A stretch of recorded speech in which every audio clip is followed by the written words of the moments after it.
Congratulations, another victory. Were you a bit surprised when you saw Nico ahead of you at one point after the stops? Definitely. Yeah, definitely. Obviously, everything was going well and doing everything I was asked to. My strategy was, plan A was 23, and then to the end of the race, and then I was obviously with Nico. I was told not to let him go any further because he's going to have to stop, and which I did, and then I had to come in. I was definitely battling with that decision or that order in my mind, but I took the team's direction and came in.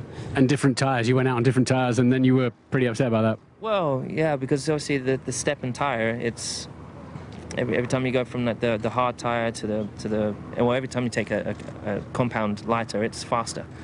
And we only had 16 laps to go, and the super soft is softer than the soft, and it's faster, maybe half a second. I can't remember exactly what the delta is. So yeah, for sure, I'm like, how am I supposed to get by with a disadvantage by being behind, and then also a disadvantage with the tire compound? But fortunately, I just dug as deep as I could, and I'm like, it is what it is. I'm going to do everything I can, whether it's right or wrong. I'm just going to go and give it everything. And I stand here, I gave it absolutely every ounce of everything I had. So, do you think any of the blame can be taken by you for that incident, or do you think it's all Nico's fault?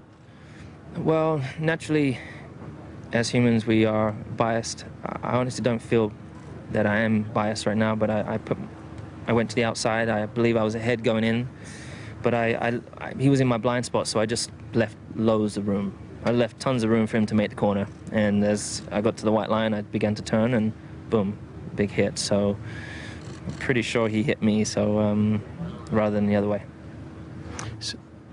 Far away. Just surprised by the reaction of the crowd. It was surprising, no?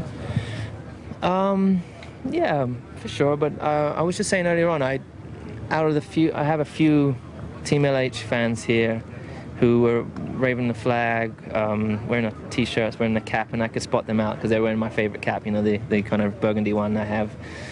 And in all honesty, I only heard them, and these things they're not the greatest, but it happens, and you let it go over your head. I forgive them. It's up to them to have that. Was that about you, do you think, the booing, or about us Brits on EU? What do you think it was about? I have no clue, honestly. I have no clue what it was. Obviously I've experienced being up there before when other people have been booed for a real reason of, taking someone out or doing something intentional, appearing intentional, but I don't see how they got that opinion today. So, how were your brakes? And we heard that you were both struggling a bit with brakes, and Nico saying my brakes were fine.